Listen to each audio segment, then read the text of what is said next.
Hi, my name's Kara-Leah. I'm with Yoga Lunchbox, and I'm here today with Ben Ralston, who writes a blog called Grounded Spirituality. He's also a regular columnist on Elephant Journal.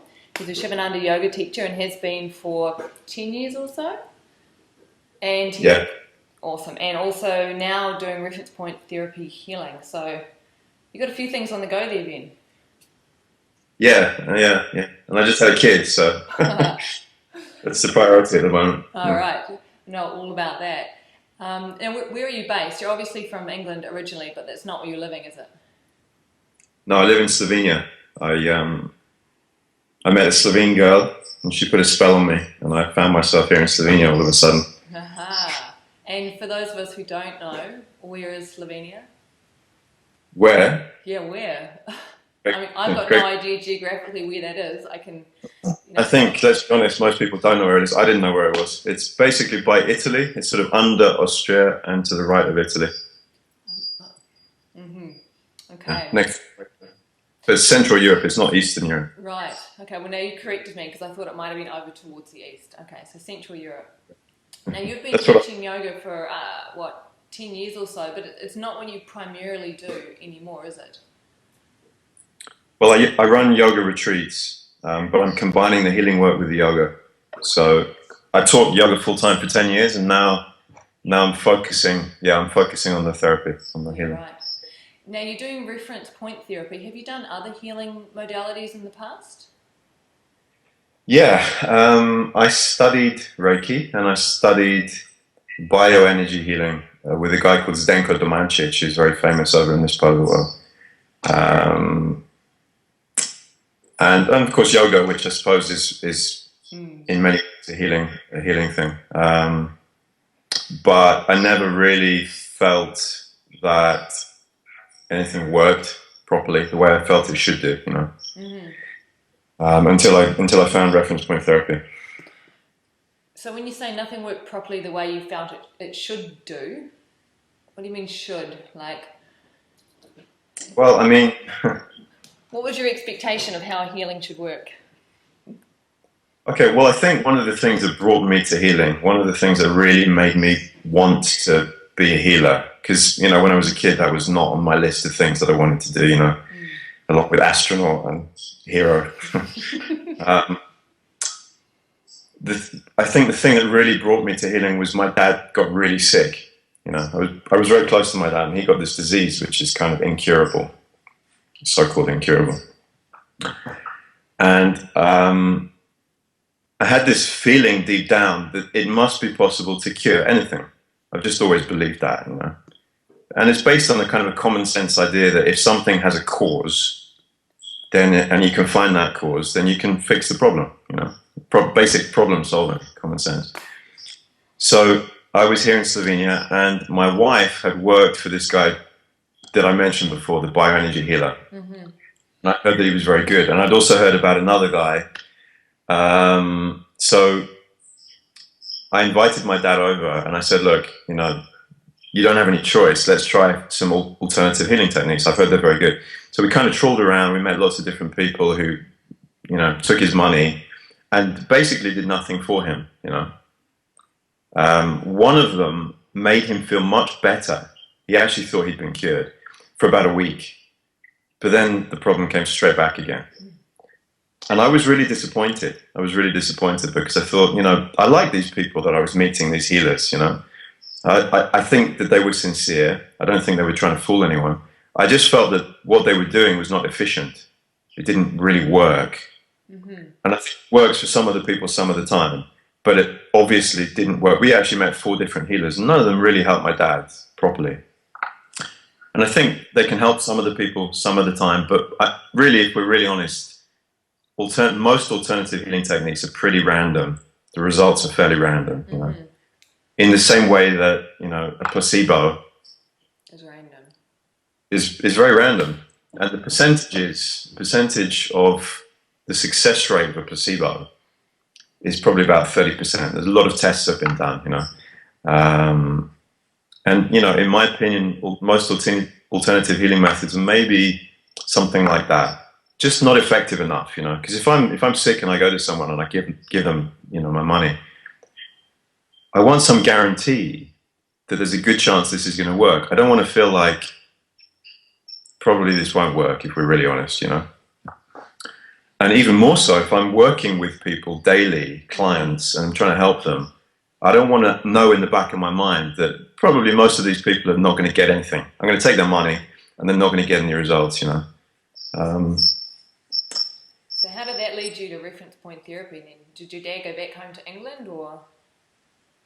No, actually, that was kind of the thing that prompted me towards healing a little bit. I was then studying with a spiritual teacher called Tony Samara, who's an amazing guy. I could explain about him all day, but he's a complicated guy. But basically, he's a shaman. And I did a few seminars with him. And in one of the seminars, he guided people through meditation. And I had a series of visions. And in one of these visions, I saw him coming towards me with some kind of crystal in his hands. And he put it on my belly. I was lying on my back. He put it on my belly.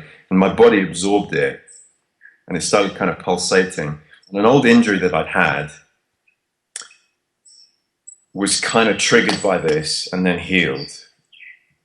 And it's a long story, but basically after this vision, after this meditation, I went to Tony and I said to him, you know, what's this all about? Can you explain this to me a little bit? Because it was really a mind-blowing series of visions. And he said, well, this crystal thing is really interesting because that's an old shamanic initiation ceremony, putting the crystal on the belly of the initiate. And after this experience, I started feeling like I really want to know more about shamanism and about healing. I've been teaching yoga for a long time, and I was a little bit disillusioned with the way that I was unable to really help people transform, because most of the people that were coming to my yoga classes were coming because they had a bad back or they wanted to relax a bit, just kind of nice reasons to come to a yoga class, but not the reasons that I was teaching people. I wanted to teach people sort of deep elements, you know.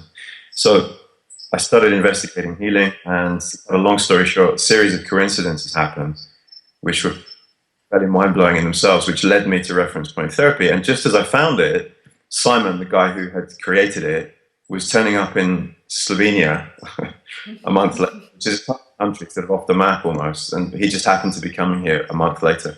So I booked onto the courses and I did them, and it blew my mind, you know, because it's healing that works, you know, most of the time, really most of the time. Like 90% of my clients get the results that they want, which is amazing, you know. So how long have you been working with this healing modality then? I've been working as a reference point therapist since 2009, so coming up to 3 years now. How many clients do you think you've seen in 3 years, off the top of your head? Probably coming up to about 1,000. Okay. And so you're saying 90% success rate in terms of them receiving the healing that they want? Yeah. And so what makes this particular therapy different from all of the rest? Because I mean, what you're claiming there is a massive success rate. 90% of 1,000 people over 3 years is sort of a fairly consistent track record to be claiming. Okay, so let me explain how it works, why it's different from all the other things, and actually how it works. Most alternative healing methods, and I don't want to sound like I'm slating them, because a lot of them are very good and they help people, so that's wonderful, you know. But most alternative healing methods focus on the emotional, focus on the heart, emotional healing. And some are also sort of psychology-based and so on, or energy-based, or body work, you know. The problem is that the cause of almost all of our problems is not in the heart, it's not emotional, it's not in the head, it's not psychological, it's not in the body, it's not physical, and it's not about energy, you know. So what's left? What's that? What's left then if it's not about all those things? Trauma. So trauma. Almost all our problems, maybe all our problems. And reference point therapy was based originally very much on a body of work called Peak States of Consciousness, which is a group of scientists and researchers who were investigating trauma, basically, and how trauma affects us in terms of our ability to attain peak states of consciousness or enlightenment states. And their theory was that without any trauma, we would be enlightened, which is a very interesting theory. Just holding you for 1 second. When you talked about all those places where the healing needs to take place and it's not happening, and then you said it's in trauma, but you said not the physical, not the emotional, not the... Where does trauma reside then? If it's not in the physical, not in the energetic, not even said energetic. Where is it? What's left? It's not in the head. Yeah. It's not in the heart. It's not in the energy, sort of whatever that is, you know. Nobody really agrees on that anyway. It's basically in the gut. It's in the gut. In the gut. But isn't the gut the body? So let me explain. There's another theory, it's a scientific theory, which, again, reference point therapy was kind of based on. It's called the Triune brain theory. And I'll try and explain it really succinctly. So say that word again, the triune brain? Triune. And I'll send this to you later so you can maybe put a subtitle if you want. Cool. Triune as in 3, like a trilogy or something like that. Triune brain theory, it's just a theory, it's just a model, so it's kind of hypothetical, you know. But it works for the healing, so we use it. It basically says that we have evolved over millions of years from reptiles, fish or lizards or something, you know. Came out of the sea as fish or lizards, and we evolved into mammals, and then we became human beings. And the Triune brain theory says that you can sort of map that process of evolution by looking at our brain, and you can see the journey that we've been on. Because down here at the base of our skull, the back of our brain, there's a little piece of brain which is known as the R complex, or the reptilian brain. You take that brain out of your head and you look at it and you compare it to the brain of a lizard, pretty much the same, it's very similar, you know, and it has the same functions. If you take out the middle part of your brain, which is known as the mammalian brain, the mammal brain, and you compare it to the brain of a monkey or a dog, very similar, same functions. But if you take out this frontal part, it's called the frontal cortex or the neocortex, it's pretty much unique to human beings, okay? Now, these 3 parts of our brain correspond to different parts of our body. Is this the different optical nerves that fire into them? Maybe, I'm not sure about that, but what I know is that we have different kinds of awareness. Most people think they have one body and one mind, and their mind is in their head. But we don't really have one mind, we have multiple minds. And if you think about it, mind means center of awareness. Right. Different centers of awareness. We have a center of awareness in our head, which is about thinking, basically. We have a center of awareness in our heart, which is about emotion. Because you're not aware of emotion in your head. You know, if you feel something emotional, it affects you here in the heart. And we have a sense of awareness in our gut, which is to do with survival and safety. Right. And also reproduction. So the gut, the belly, relates to this little part of the brain, the lizard brain, the R complex. The heart corresponds with the middle part of our brain, the mammalian brain. And this frontal cortex brain corresponds with our awareness of thinking, thought, logic, analysis, and this kind of thing. Okay. Now, what RPT does is it heals things on the level of the gut. And the reason this is so important, the reason this is the key to real healing, is that our problems are not caused by our emotions. And they're not caused by our thoughts or our logic or our analysis or our judgment, you know, the head. That is not where our problems start. Our problems start with our kind of relationship with safety and survival and reproduction. In other words, trauma. The definition of trauma is a threat. Whenever you think that you're not safe, that's trauma. So that's when the fight or flight sort of kicks Fight, in, right? Right. So fight or flight are 2 survival instincts. And there are really 3 survival instincts. The 3 survival instincts are fight, flight, freeze. Right. And just to really simplify it, freeze what you do when you can't get away and you can't fight back. You freeze. Yeah. If you're in a dangerous situation, you'll almost always try to fight or run away if you can, and if you can't, you'll just freeze because there's really nothing else to do. Right? Now, what has happened to us as human beings is that in the process of our evolution, and I think it's when we developed the neocortex, when we became really intelligent and our egos developed, we lost the ability to process and complete trauma. So what has happened is we've held on to the instincts that kept us safe in trauma. What that means is that we still subconsciously associate fighting or running away or freezing, and each of those has sort of variations. We still associate those things with our safety, and safety is the defining theme of our evolution. It's the it's the baseline of us as human beings. If we don't feel safe, we forget about everything else. You know, if you're safe, you forget that you're hungry. If you're not safe, you forget that you want to buy a new computer. Everything else is completely out the window. If you're not safe, that becomes an absolute priority. So if you subconsciously feel that you need to freeze in order to be safe, you'll freeze all the time. And if you think about it, you know, I know that if 100 people are watching this, 50 of them at least, they're going to resonate with that. They're going to think, yeah, I feel like I'm kind of stuck, trapped, frozen. I feel numb inside. I'm not able to open my heart and be emotional and share my emotions. Not able to share intimacy with people. These are all variations of freezing.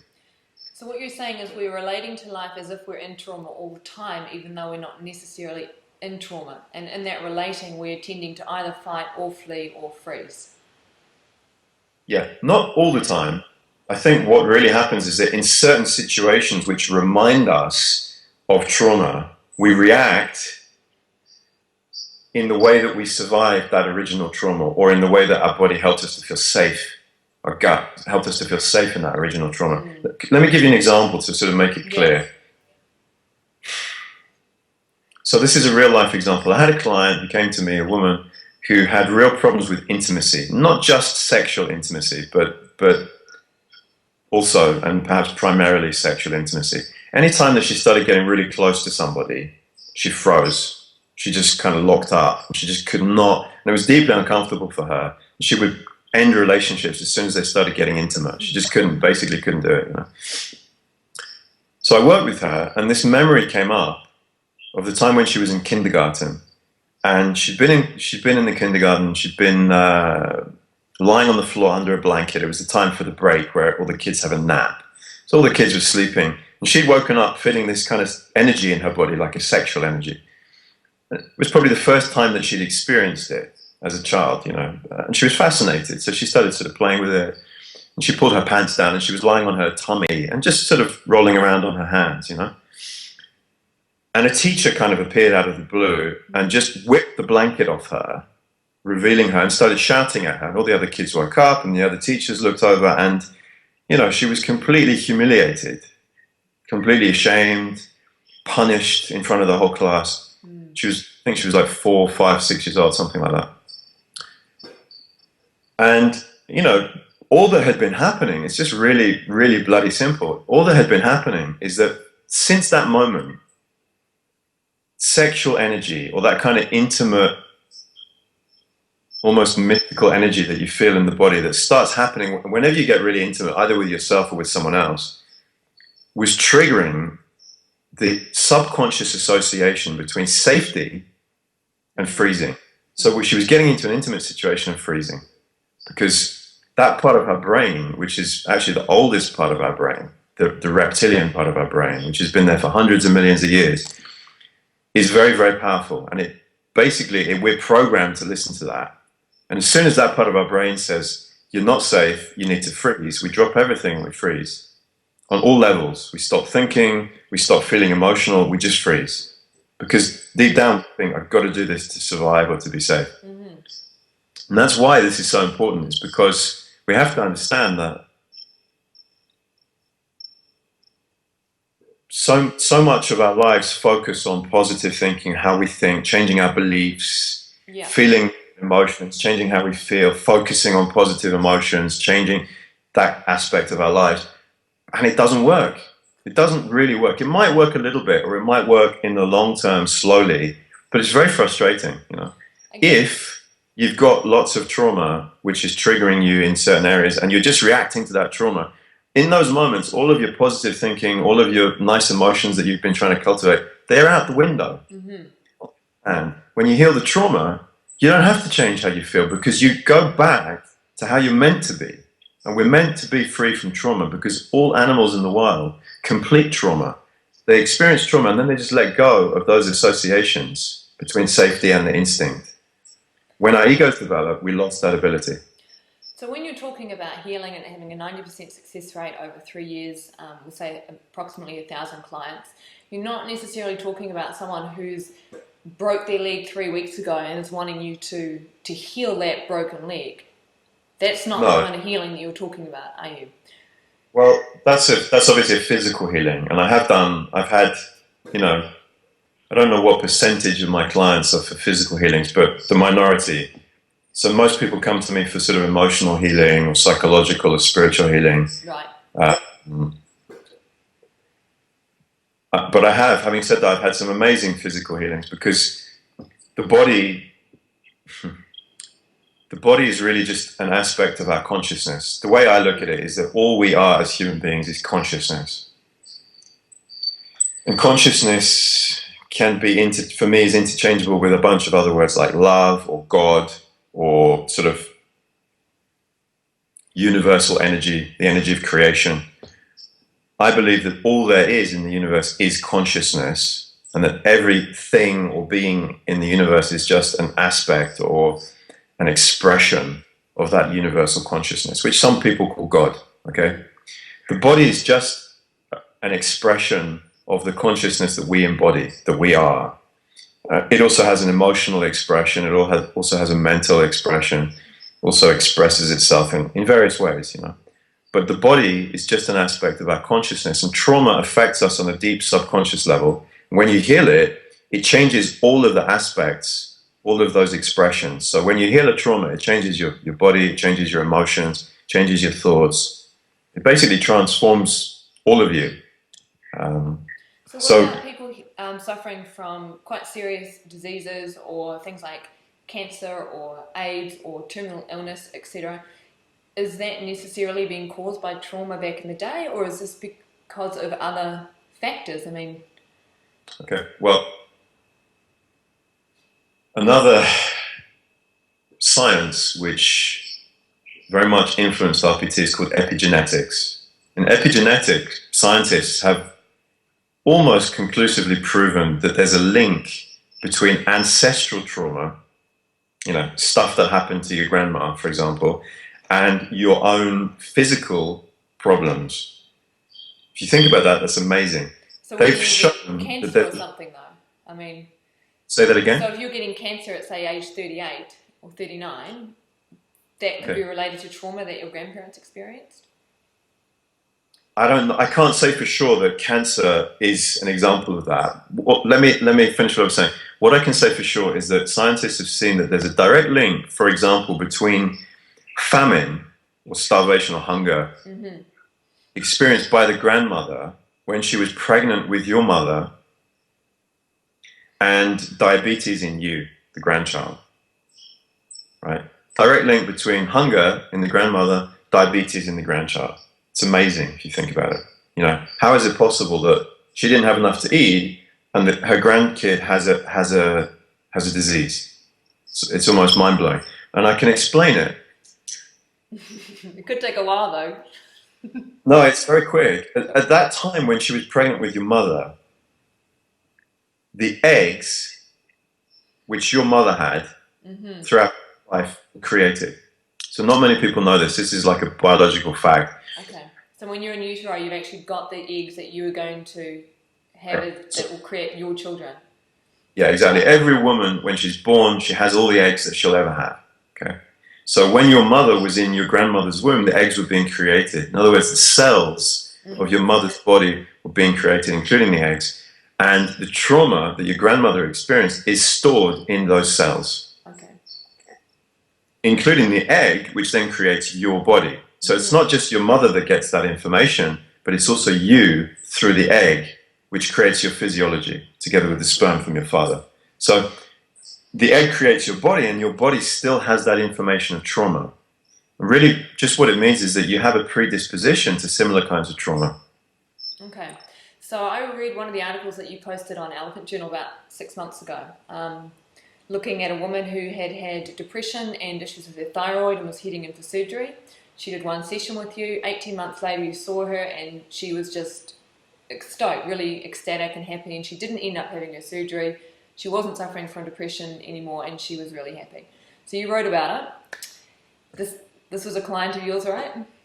Yeah, one of my first clients. Yeah. One of my you wrote about it, and you're obviously quite enthusiastic and excited, and it generated a lot. There's 125 comments on that article now, with people going back and forth, and you annoyed quite a few people with that article. Were you surprised that people took offence the way that they did? I actually was really, really surprised, and I was quite hurt actually by what happened. I'm over it now. It was a good lesson for me, but yeah, I was surprised. Yeah. So why did it trigger so many people? Why were so many people so annoyed? Well, I think one of the reasons, which I take responsibility for completely, was the use of the word miraculous in the title. I think the title was something like "Miraculous Healing of Thyroid Problem." I can't remember, but the word miraculous was in there, and obviously I didn't mean it like Jesus did miracles, I wasn't saying I can walk on water or something. I was just saying I was using in a, what's the word, hyperbolic sense, in a kind of a... Hyperbole, yeah. Yeah, I can't think of the word, but I just meant, to me, this is miraculous. This is sort of almost magical and amazing. And it still is to me, in that sense, I stand by it. I think it's beautiful that somebody can come for one session, and not only their depression is cleared, but also a physical thing at the same time. And 18 months later, you get the confirmation that since that time, 18 months ago, she hasn't had any problem with her thyroid, and she had regular checkups, So she'd been and had medical checkups. Were her doctors amazed, or were they like, come on, we had you scheduled for surgery, what's going on? I imagine they're fairly amazed. I had another client who had exactly the same thing with a cyst on her ovary, and the doctor was amazed, and actually the doctor made her go back for more tests because he couldn't believe that it had gone. He thought maybe the test is just not showing it properly, so... but I don't know about this woman, the thyroid lady's doctors, because she didn't tell me if they were amazed or not. So are you collecting evidence of these clients? Because, I mean, this is game changing. This could, if this is happening as it's, as you say it's happening, and this is a particular therapy, reference point therapy, and it has this capability of healing people completely, like this, with what, 1 or 2 sessions sometimes? Yeah, sometimes, yeah. So are you actually starting to collect evidence, or are there any scientific studies being done on this, or because this hasn't been around very long, this particular therapy, has it?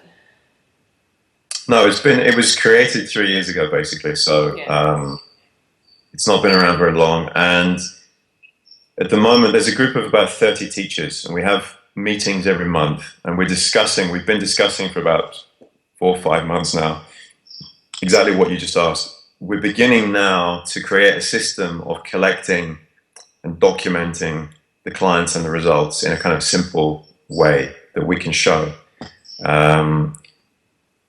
So up until now, that hasn't been done, unfortunately, but it should be done fairly soon in the future. There's a few big changes happening in the organization and the structure of RPT, which I think are going to help that along. And another thing, sort of to answer your question, is that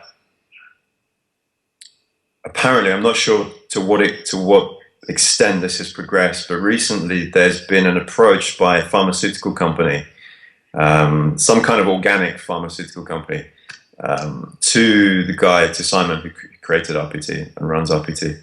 And they want to do drug trials with RPT at the same time. So this is pretty huge, But if RPT works, why would you need to do it in conjunction with drugs?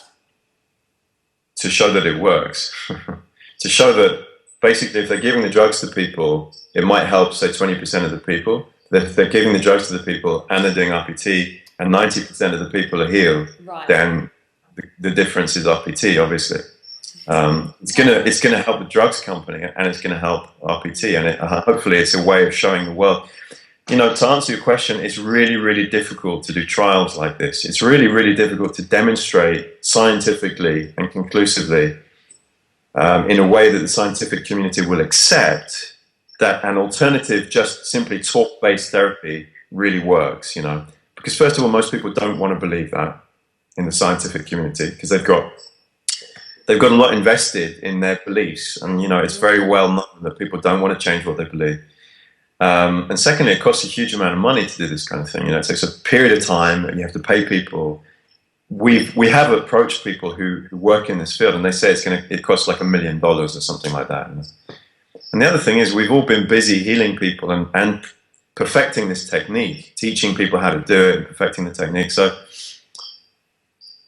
yeah, but it is moving in that direction. It is, and I think it will be game changing. I mean, it is game changing already. You know? And a lot of people who already work in the fields of psychology and healing, and even medical professionals, are beginning to come and study RPT so that they can help as well. You know? So another one of your articles that also looked at healing, you talked about 3 things that need to happen in order for healing to take place. Yeah. And I'm guessing that these 3 things that need to happen also need to be happening when someone's having reference point therapy. So what were these 3 things? I think you're talking about, I'm sure you're talking about, the first thing is taking responsibility for the problem. A lot of people want to be fixed by somebody else. So, and you know, we have been educated and conditioned this way. Something's wrong, go to the doctor.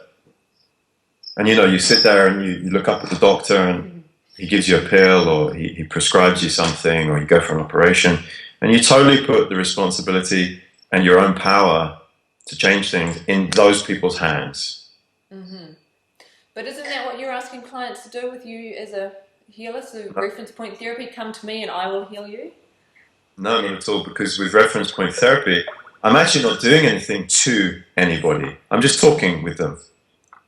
I'm just talking with my clients, and I'm guiding them to the awareness of the deeper subconscious issues which are causing their emotional, physical, whatever problems, you know. Mm-hmm. So it's absolutely the opposite of taking somebody's power and taking responsibility for them. I'm making that person responsible, and I'm empowering them. And, you know, to me, that's the difference between healing that actually works, apart from the fact that it's focused on trauma.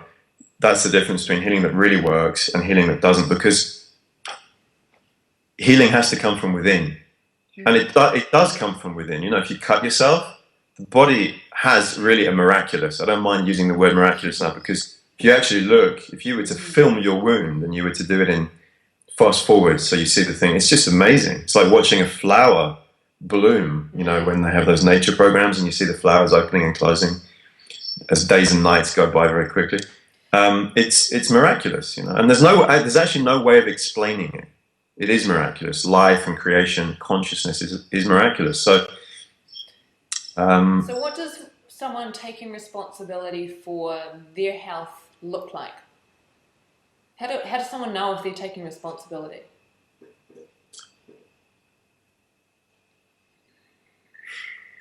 If someone's taking responsibility, it's a great question, and it's a really difficult one to answer because there's no kind of set recipe for taking responsibility. Basically, you have to stop holding on to your problems.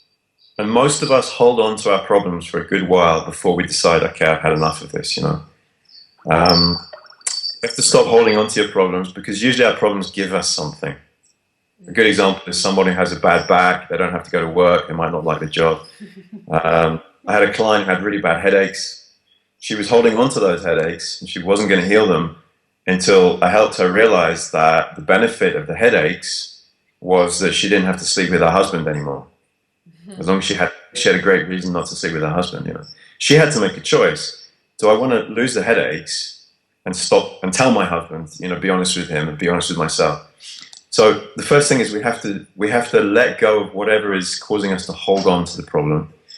we also have to stop blaming other people for those problems. So often something happened to us in the past, and we might know subconsciously that trauma or that stuff that happened perhaps by our parents in the past is the reason for our anger, the reason for our depression, whatever.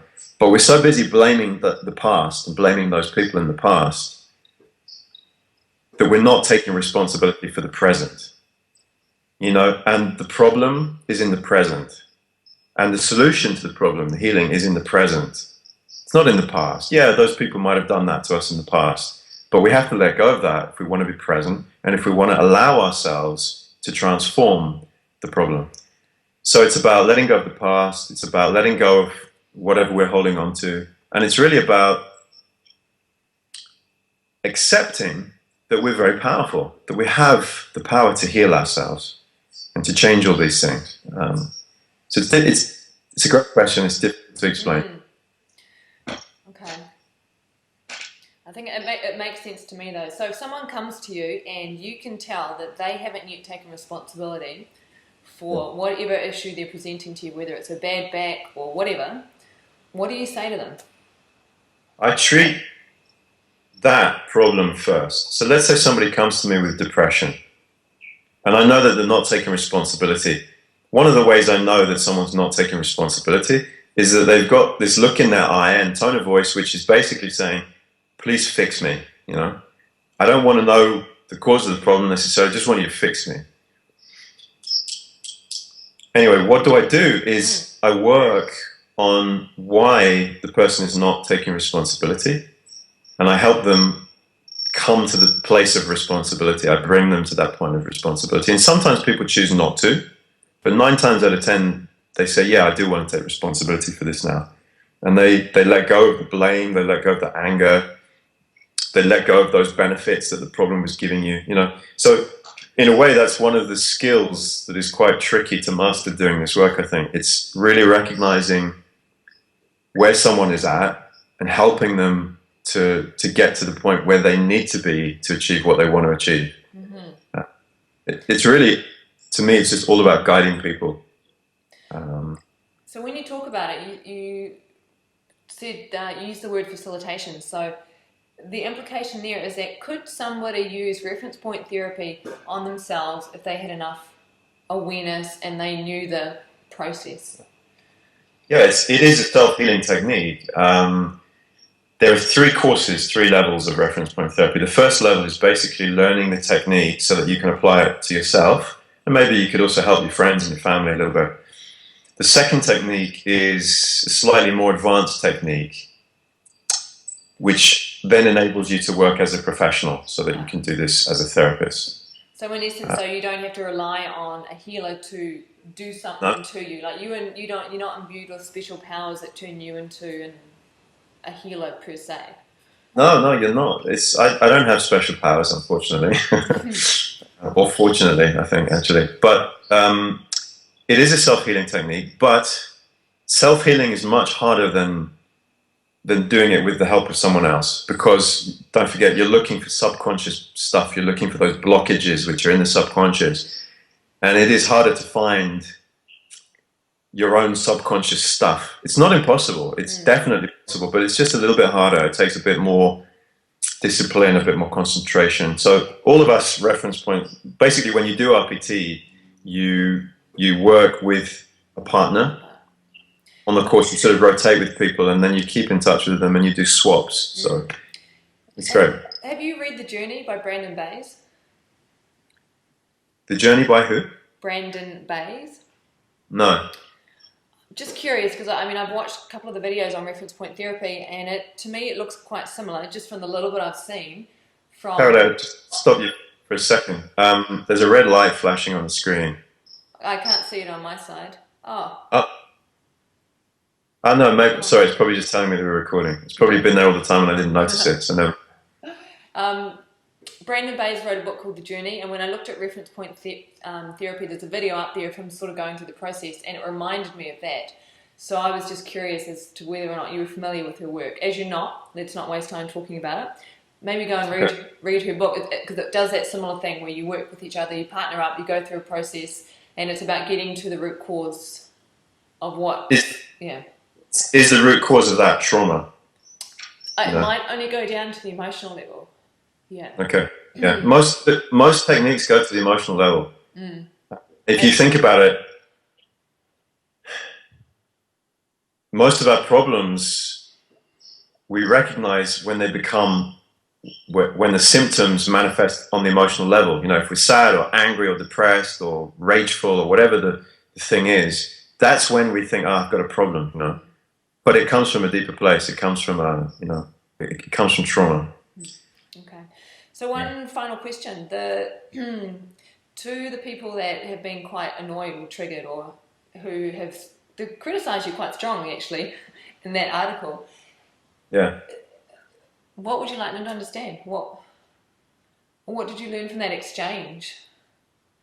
Because it really turned into a bit of an us and them, didn't it? Or a yes no. And it's interesting on a yoga blog that to me, I find it really interesting that the dialogue itself seems to keep going back and forth in this duality, and there's an inability to somehow to even transition the dialogue itself. Well, look, I really understand where those people are coming from, because I also hate and detest are really strong words, but that's pretty close to how I feel sometimes about the new age alternative healing world of spiritual teachers. And, there's so much bullshit.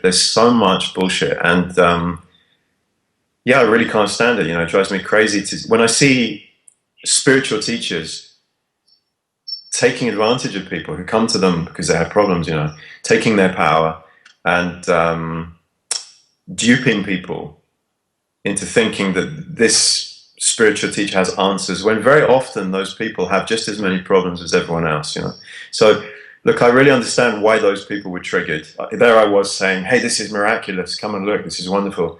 But I think that you also have to keep believing in humanity. You have to keep trusting yourself, and you have to keep believing that it is possible, that life is very simple, and that it doesn't have to be so complex.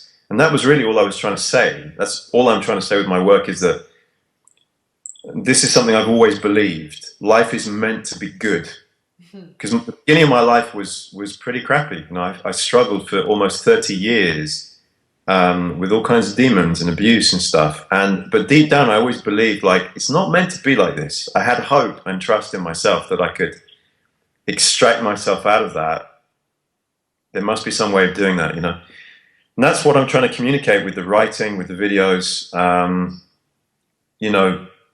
It can be simple. It doesn't have to be such hard work. We're not meant to be here to struggle for most of our lives with this kind of dream, which is never really achieved, Just happens. Most people want to be happy, and most people are struggling for that, trying this thing and that thing, and it's always out of reach, And really, all I was saying in that article is, look, this is amazing. This is really amazing, and I'm enthusiastic about it, and I'm sincere, and I understand why people couldn't recognize that sincerity, because we're so conditioned to believe that people are trying to sell us something, and that there's some ulterior motive.